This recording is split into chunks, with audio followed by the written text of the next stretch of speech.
Hi Leo, what you doing? Ang pagbasang ito ay para sa lahat. Alamin natin ang iyong near past, present, at ang iyong near future ngayon 2025. One more.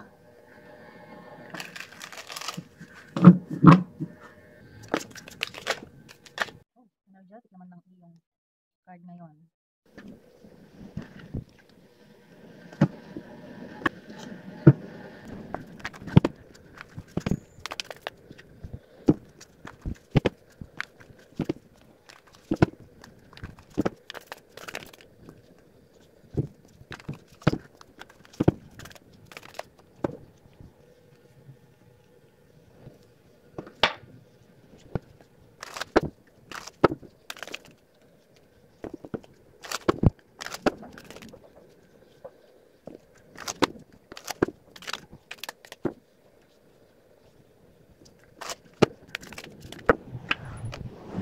Leo, na-appreciate mo kung ano yung mga kinreate mo sa iyong nakaraan. May naging emotional dahil nalagpasan ang mga mahihirap na sitwasyon. Maging sa trabaho, sa iyong lifestyle. Bago matapos ang taong 2024, may mga natupad na mga pangarap. Kaya naman sobrang saya at naging kontento. Ang pagtsatsaga mo sa paghihintay, nagkaroon ng bunga. Bagamat yung iba sa inyo ay naging emotional, at merong naka-experience na nahirapan sa mga choices dahil sa mga opportunities na dumating sa iyo, na nahirapan kang mamili o magdesisyon. Mas lamang sa mga plano ang iyong imahinasyon. May naka-experience din naman na hindi nakapag-focus dahil sa mga tukso. Nagkaroon din ng conflict at hindi inaasahang mga pagbabago na nakasagabal sa mga gustong mangyari, lalong-lalo na sa trabaho. Nagkaroon ng hindi pagkakaunawaan, nagkaroon ng mga pagtatalo-talo, magkakaiba ng opinyon, nagkaroon ng mga competition. Walang gustong makinig sa opinyon ng bawat isa.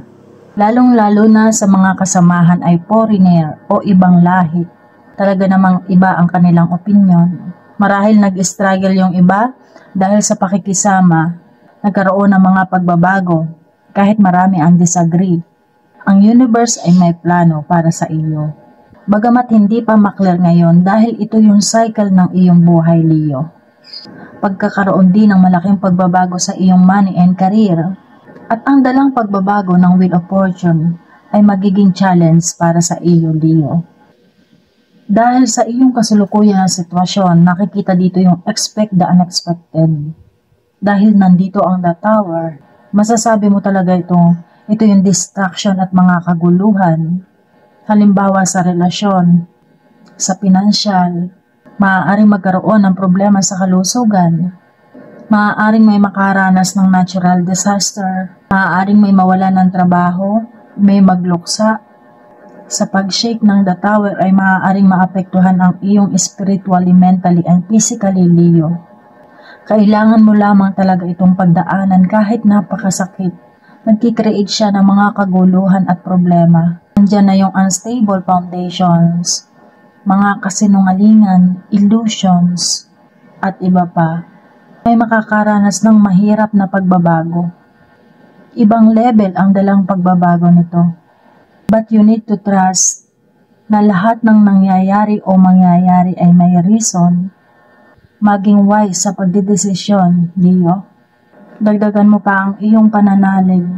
Kung makaka-experience ka ng pain and anxiety dahil sa proseso ng mga pagbabagong ito, dagdagan mo pa ang iyong paniniwala upang magkaroon ng positive change. Dahil ito rin ay spiritual awakening o revelation. Kaya kung sa palagay mo, nararanasan mo na ang ibang problema, take action bago gumuho ang The Tower. Bago ma-reach niya yung point ng pagbabago. Iyan lamang ang binibigay sa iyong option. Kung kinakailangan may baguhin ka sa iyong mga pananaw, sa iyong mga paniniwala, kailangan baguhin, Leo. Mararamdaman mo rin sa kasulukuyan, magiging emotional ka. O may involve ka na naman sa mga issue. Kaya unawain kung ano talaga ang mga nangyayari. Pag-isipang mabuti bago magdesisyon. At ang iyong relasyon ay huwag mong hayaan maapektuhan ng mga negative energy. Huwag mong pabayaan na maapektuhan ka ng ibang tao pagdating sa pagdidesisyon, lalong-lalo na sa iyong relasyon. Huwag mong isipin ang sasabihin ng ibang tao, Leo. Dito rin ang isang babaeng masama ang loob. Cold-hearted ang babaeng ito. May pagka-bitchy-bitchy at walang pakialam sa nararamdaman ng ibang tao. Makitid ang isip, makasarili, chismosa, manipulative, bitter, cheater, unforgiving din ang babaeng ito. Obsessed. Kung ito ay isang ina, ito ay pabayang ina. Hindi siya natututo kahit ang dami na nangyari sa kanyang buhay. At kung ito ay rumerepresent sa iyong person o partner, lagi siyang nagiging dahilan ng trouble. Kaya kailangan matapos ang issue sa babaeng ito, Leo. Pwede rin sabihin na wag mo naman masyadong pintasan o pulaan ang iyong person o partner. Nobody is perfect. At maaaring may natotrauma din dahil sa mga nangyari sa relasyon, dahil sa pagkakaroon ng separation or divorce, sa mga posibleng negative na na-experience. Maaaring kailangan mo pa ng time para ma-release mo ang iyong pain na daladala o galit. Kaya naman iwasan makipagrelasyon agad-agad kung hindi pa nakaka-move on, may madadamay lamang na inosente. Hindi mo na mababago ang nangyari dahil nangyari na ito. Pero pwede kang mag-decide para maging better person kung susubukan mong baguhin ang mga choices mo. Habaan din ng pasensya at maging maingat kung meron kang kasabahan sa trabaho na merong may edad na sa iyo. Maaaring siya ang nagiging dahilan ng mga hindi magagandang chismis sa iyo, lalong-lalo na pagdating sa trabaho. Iwasan din makisalamuha sa mga negative people. At huwag kang padadala sa mga advice niya, lalong-lalo na pagdating sa pinansyal. At mga hindi ine-expect dito, maaaring magkaroon ng problema sa kontrata sa trabaho. O maaaring may sumira ng kontrata. Maaaring ikaw ay masyak dito, hindi makapaniwala dahil sa mga panloloko. Nandito na yung mga paninira. Mag-ingat, Leo. At ang pinakamasakit na pagsubok dito, maaaring may sumira o manloko sa iyo. Nakapamilya mo pa. At kung magkakaroon ng mga reconciliation, huwag mong pabayaan na ikaw ay masaktan ng masaktan, Leo. Lagi mong tandaan may choice ka. Pag-aralan mag-let go. At dahil dyan, use the positive power, Leo. Maging kalmado kahit napakahirap. Iyan ay pagpapahiwatig ng maturity.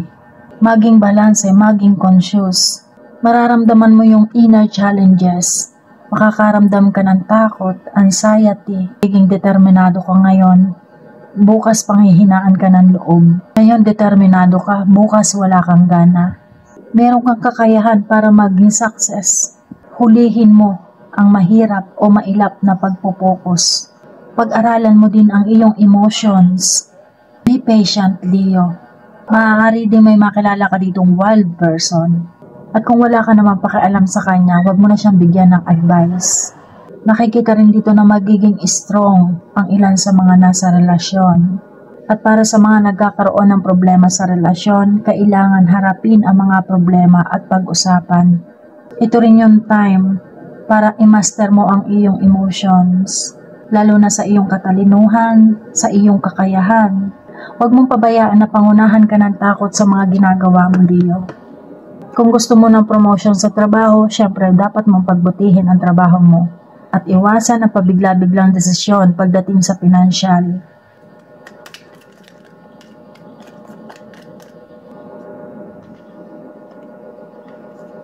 Maraming hindi nakukontento sa kasalukuyan na sitwasyon at maraming mga couples ang nakatuon sa mga material na bagay na andyan na nawawalan ng time yung iba sa inyo para sa inyong pamilya o nawawalan kayo ng time sa isa't isa.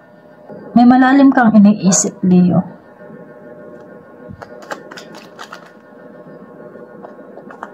Ten of Swords pa nga ang lumabas. May mga taong bitter, hindi nakakapag-move on, at maaaring may nagagalit sa iyo, Leo. Merong martyr, attention seeker, may playing victim, mga drama, may maaaring manggulo, may makakaranas ng nervous breakdown, Problema sa pamilya, problema sa relasyon. Makakaramdam ka dito ng pagod. Ang pagod ng iyong isip, ng iyong katawan ay hindi maiiwasan. Six of Pentacles. Ikaw ay maaaring makatulong sa taong nangangailangan o maaaring ikaw ay makakahingi ng tulong dahil sa taong nangangailangan. O maaaring magkabaligtad, Leo, kung ikaw ang nangangailangan ng tulong. Maging balanse, lalong-lalo na sa pinansyal, lalong-lalo na sa binibigyan mo ng tulong. Balance. At higit sa lahat, huwag mong kalilimutan ang taong nakakatulong sa iyo o tumulong sa iyo, Leo.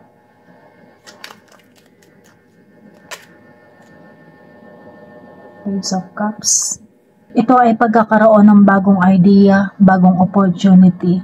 Kaya naman kung magkakaroon ka ng mga bagong idea, sundin mo, Leo. May mag-guide sa iyo. Siya ay magmumula sa hindi mo inaasahang lugar. Nakakatanggap ka rin o nakatanggap ka na ng magandang balita. Sumisimbolo din ito ng pregnancy, engagement, or marriage. Bagong project. Kaya maging ready sa mga daladala niyang positive energy. At dahil dyan, nakikita dito sa iyong near future ang solutions at ang mga option. Gaganda ang iyong pakiramdam, mai-release na ang mga takot, mai-ignore mo na ang mga taong hindi maganda ang sinasabi sa iyo. Kung hindi ka na masaya sa kasalukuyang trabaho, marirealize mo na kaya mong humanap at mamili ng ibang trabaho. Ngunit ang pagsubok sa relasyon ay nandito pa rin. O problemahin mo ang iyong eating disorder. Nandito rin ang pagiging arrogante, immature. Maaaring may ma-disappoint. Kailangan pa rin ng mga decisions, lalong-lalo na para sa dalawang tao. May mamong problema din dahil sa mga tukso. Hindi lamang tukso sa relasyon, tukso sa pag-inom ng alak, pagsusugal, pambababae, na siyang malaking magiging epekto kung bakit hindi magiging masaya. Dahil sa mga addiction, ang resulta hindi maganda. Nandito din ang isang lalaki na energetic, confident, friendly, funny, pero maikli ang pasensya ng taong ito. Medyo may pagkamalambot din siya, sunod-sunuran, o maaaring ikaw ito, Leo, dahil siya ay kumakatawan sa Aries, Leo, or Sagittarius. Kung ikaw ito, Leo, at ikaw ay lalaki, attracted ka sa mga independent and strong woman. At kung ikaw ay single, nakikita dito na hindi ka interesado ngayon sa love life mo. Pero kung ikaw ay naghahanap ng karelasyon, syempre bigyan mo ito ng time. At pagdating sa money and career, mayroong maka-experience na maging leader, maging mentor. Dahil nasa iyo ang isang leader skills na kailangan. At maaaring may magsimula ng sariling business. The Star. Ang dala nito ay hope and faith, mental stability. Magkakaroon ka muli ng inspirasyon, purpose sa iyong buhay. Transforming yourself from the old you to the new you. You are choosing the highest version of yourself. Marirenew ang iyong inner energy. Kaya naman be open sa mga bagong idea. Two of Swords na reverse. Maaaring hindi ka pa makapag-decide kung aling direction ang pipiliin. Iwasan mo na pangunahan ka ng mga negative consequences. Ang magiging resulta may stuck ka, hindi ka makaka-move forward. Lalong hindi magiging maganda ang sitwasyon. Makinig ka sa iyong intuition. Maaaring magkaroon din ng trouble sa mga taong nakapaligid sa iyo. Lalong-lalo na sa mga kaibigan, sa iyong loved ones. Maaaring ikaw ang maging peacemaker. Eight of Cups. O maaaring iwanan na lamang ang mga plano, pabayaan na lamang dahil hindi makapagdesisyon. Kung ito ay sa relasyon, maaaring magdesisyon na lamang na maghiwalay, maaaring may umalis, maaaring maglatgo na lamang, o maaaring merong magsilang na hindi pa nanagutan ang bata. Pagdating naman sa trabaho, maaaring iwanan ang trabaho. The Empress, maaaring ang may isilang, Leo. At maaaring may mag-travel din para sa trabaho. Warning din ito para sa iyong pinansyal, Leo.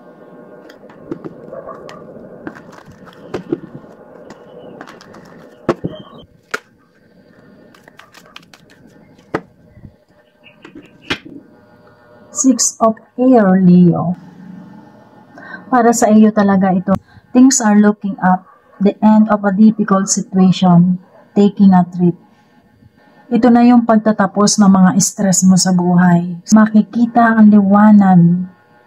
Magpipade na ang mga stress mo sa buhay. Ito yung sinasabing the wind of change. Papabor sa iyo. This is a good time for making changes in your career. End of depression. The resolution of conflict. Living and moving on. Napakaganda, Leo.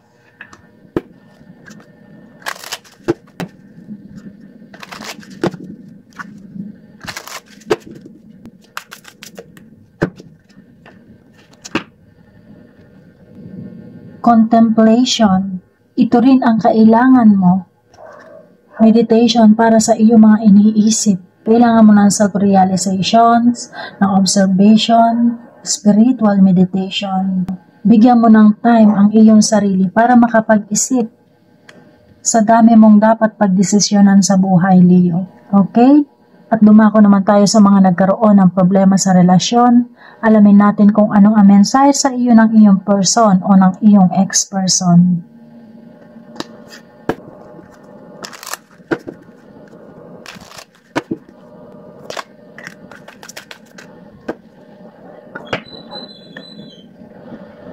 Kung sa palagay mo, Leo, ito ang mensahe sa iyo ng iyong person o ng iyong ex-person, i-claim mo ito.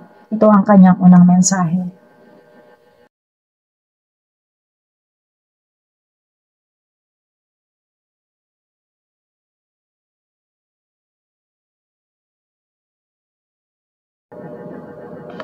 At ang huli,